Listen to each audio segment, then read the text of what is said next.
It's a beautiful day, so I'm headed out to the Grand Canyon for a long run today. This is pretty much the perfect day to run at the canyon. It's a little bit cold outside at the top, but it gets really warm down at the bottom. So the bottom is usually about 20 degrees Fahrenheit warmer than it is up at the top. So last week I came out here and ran, and it was 70 up at the top when I started, so it was really warm down in the canyon, 90 degrees or so. So today it's, I think, 45 out right now, so it's perfect. A little cold at the top, but the bottom will feel really nice, and it doesn't take long to run down in the canyon and for it to start warming up. So it's going to be a great day to run. I'm stoked. Let's get started. I'm getting my bottles ready right now. I'm going to fill this one with Maurten 320 drink mix. This is really good fuel for long runs. It keeps me hydrated and also fueled at the same time. There are about 80 grams of carbohydrates in this, so I try to drink one an hour, and that keeps me pretty fueled for the long run. And I've really noticed that it makes a difference at the very end of a long run. At the start of the long run, I've eaten breakfast, I'm fueled, I'm ready to go, but I noticed that if I don't eat early on, then I just feel really tired and like I'm dragging toward the end of the run. But if I fuel from the start and do a really good job fueling the whole time, then I feel really good and feel like I have energy the whole long run. So that's really been a huge strategy for me in training and in races, and I also recover a lot faster too from one, fueling, and then two, just staying hydrated during these long workouts. So this one has the drink mix in it, and I'll bring another drink mix along with me on the run, so I'll have some fuel there and then some gels as well. And then the next bottle I'm going to fill with some electrolytes. This is just Propel, so good electrolytes. Like I said, it's not super warm out, but it'll be a little bit warmer at the bottom of the canyon, so having electrolytes with me is huge and just helps me not cramp up in the middle of long run. And I'll bring another electrolyte pack with me as well on the run, so I'll be well hydrated. So those are those two bottles, and then I'll bring another bottle and I'll just have water in this one. Like I said, I have the electrolyte pack if I need it. And then at the bottom of the canyon, there's water down there, so if I need to, I can fill up my bottles again for the climb up. The Grand Canyon is wild because one minute you're in a pine forest and there's pretty much no natural sign that you're running toward it, and then seconds later you're on the edge of this huge canyon. I always wonder what people thought when they discovered the Grand Canyon, because they were just walking along in the forest and then out of nowhere this huge canyon appears. It's pretty wild. See, forest, and now we're at this huge drop and the start of the trail. The other wild thing about running the Grand Canyon is that in most trail runs with this much vert, you're running up first. Usually you start at the lowest point and run a mountain or a few mountain passes and then finish downhill, but this run is totally reversed. You know exactly what you're getting yourself into on the climb up because you run every step of it at the start on the way down. This makes the climb out a lot harder because your quads are pretty destroyed from the downhill, so this is a route you really have to pace yourself on. I'm gonna try to drink this whole Maurten bottle by the time I get to the bottom, so better start now. I'm trying to drink the whole 500 milliliter bottle of Maurten and my 500 milliliter bottle of Propel on the way down. There's no water on this trail until the bottom, so I have one more bottle for safety just in case, but since it's cool out today, I probably won't need it. Figuring out how to fuel and hydrate can be difficult, but through trial and error, I found that having 500 milliliters of Maurten every hour and 500 milliliters of water mixed with electrolytes every 75 to 90 minutes keeps me hydrated on a day like this. Everyone is a little different with their hydration needs. Some people sweat more than others, and some people sweat more electrolytes than others, so you really have to find the right ratio for yourself.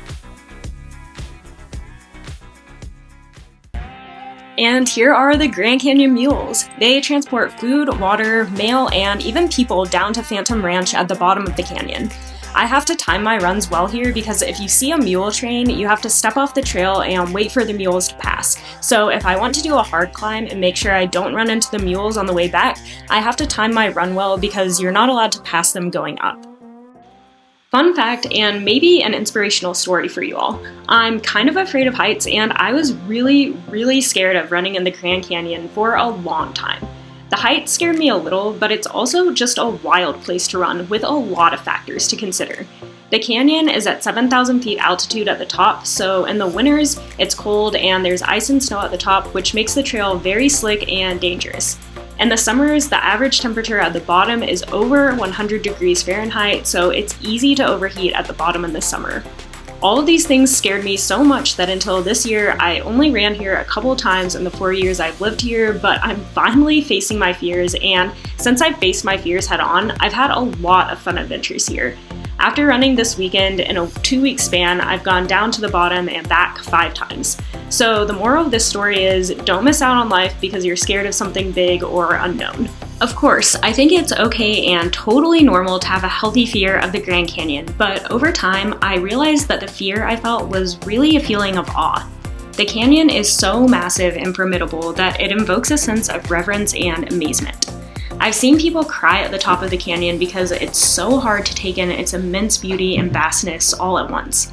Pictures, videos, and words combined can't describe what it's like to stand on the edge or run along this trail. I love running in trails because I get to explore nature like this, and I'm always able to see God's character reflected through it. In the canyon, I see God's beauty, depth, and limitlessness, and I'm reminded of the awe I feel when I'm in His presence. And there's your deep thought for the day. And speaking of depth, we made it to the river at the bottom of the canyon. This is the Colorado River, and you can actually swim and raft in it too. I definitely take advantage of cooling off in the water on hot days. Phantom Ranch is also here, which is a lodge you can stay in if you're lucky enough to enter and win the lottery. Made it to the end of the trail. Normally you could do this as a loop and take Bright Angel up, but this section of this trail is closed, so we're just gonna turn around and I'm gonna grab some water, fill up before I head up. South Kewab Trail is about 6.5 miles down to the river and 4,480 feet down.